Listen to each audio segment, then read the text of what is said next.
नमस्कार। आज हम एक बड़ी ही मजेदार कहानी की बात करने वाले हैं। इसमें एक अजीब सी समस्या है और उसका जो हल है ना, वो तो उससे भी कहीं ज्यादा अजीब है।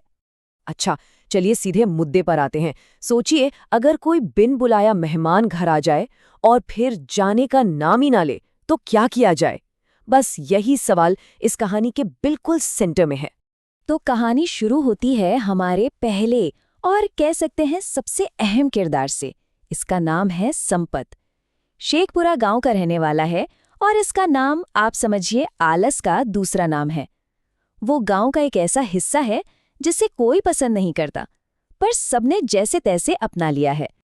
अब संपत कितना बड़ा आलसी है, इसका अंदाजा ना बस उसकी माँ की एक बात से ही लग जाएगा। वो रोज सुबह चिल्लाती हैं, उठ जा कुंभकर्ण की औलाद, और कितना सोएगा।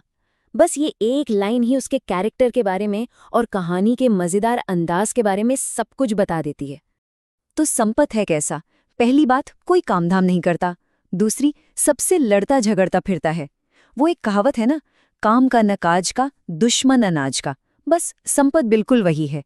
उसकी जिंदगी का एक ही लक्ष्य है, कहीं से मुफ्त का खाना मिल जाए। लेकिन कहानी में असली मजा तो तब आता है जब गांव की शांत आलसी दुनिया में एक और तूफान आता है। एक ऐसा शख्स जो संपत की मुफ्तखोरी की गद्दी हिलाने की पूरी ताकत रखता है। और ये जो नया किरदार है ना, वो भी कोई मामूली नहीं है। जरा कल्पना कीजिए, एक शख्स है, शेरवानी पहने हुए, हाथ में एक टूटी फूटी छतरी है और गले में पान थूकने के लिए एक छोटा सा बर्तन लटका रखा है। मतलब पहली नजर में ही मामला बड़ा दिलचस्प लगता है। और वो अपना इंट्रोडक्शन कैसे देता है पता है? वो कहता है, हम हैं रामपुर के लुटे पिटे फटीचर नवाब। कमाल है, मतलब अपनी गरीबी को भी क्या शाही अंदाज में बता रहा है। तो ये फटीचर नवाब चीज क्या है? देखिए, ये वो किरदार है जो खुद को तो शाही बताता है, पर असल में होता है एकदम कंगाल। और उसका एक ही मकसद होता है, किसी के घर मेहमान बनकर टिक जाओ और महीनों तक उनकी खातिरदारी का मजा लो। ये लोग हमारी मेहमान नवाजी की परंपरा का फायदा उठाने में उस्ताद होते हैं। अब हुआ ये कि एक गांव वाले ने तो बड़ी चालाकी से अपनी पत्नी के बेलन का डर दिखाकर इन्हें भगा दिया।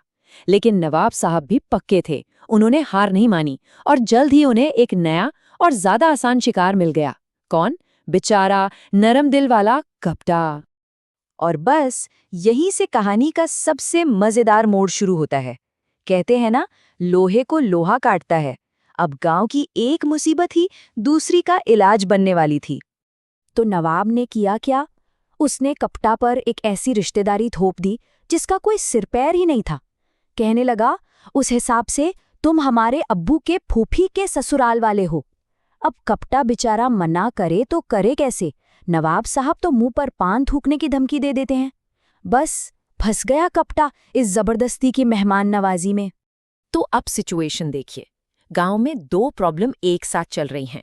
एक तरफ कपटा है जो अपनी शराफत के चक्कर में एक मुफ्तखोर को भगा नहीं पा रहा, और दूसरी तरफ पूरा गांव है जो अपने पुराने वाले मुफ्तखोर यानी संपत से तंग आ चुका है। दोनों अपनी अपनी जगह पर दूसरों का फायदा उठा रहे हैं। अब इस परेशानी से तंग आकर ना, कपटा के दिमाग की बत्ती जली। उसको एक ब्रिलियंट आइडिया आया। वो गया संपत के पास और उसे पट्टी पढ़ा दी कि देखो, नवाब की मेहमान नवाजी करोगे तो बड़ा पुण्य मिलेगा। और बस संपत मान गया। यहीं से असली खेल शुरू हो गया। तो अब कहानी पहुंचती है अपने क्लाइमैक्स पर। एक तरफ है नवाब की मुफ्तखोरी और दूसरी तरफ है संपत के घर की अनोखी मेहमान नवाजी। नवाब साहब जैसे ही संपत के घर पहुंचे, उनकी शाही फरमाइशों की लिस्ट देखिए जरा।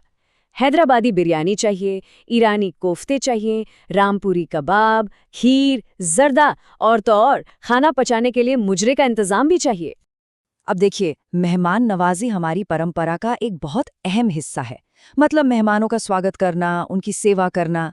और ये नवाब जैसे लोग इसी परंपरा की आड़ लेकर अपना काम निकाल लेते हैं। लेकिन सबसे बड़ा सवाल तो ये है कि संपत के घर में मेहमान नवाजी का मतलब आखिर था क्या? जवाब है प्याज। जी हाँ, प्याज। संपत की माँ का लॉजिक बड़ा सीधा था। बोली, नवाब साहब का हाजमा खराब है और इसका रामबाण इलाज है कच्चा प्याज। मतलब यहाँ मेहमान नवाजी को एक नए लेवल पर ले जाया गया। स्वागत नहीं, इलाज हो रहा था। तो इस अनोखे इलाज का नतीजा क्या हुआ? जाहिर सी बात है, मेहमान 9-2-11 हो गया। और ये इलाज भी बड़े स्टाइल से किया गया।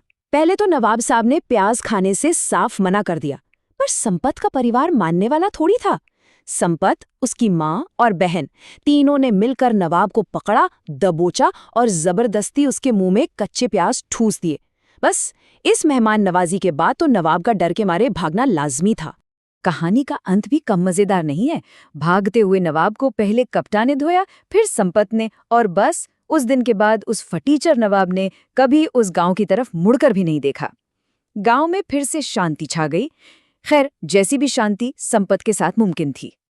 तो ये कहानी ना एक बड़े दिलचस्प सवाल पर खत्म होती है।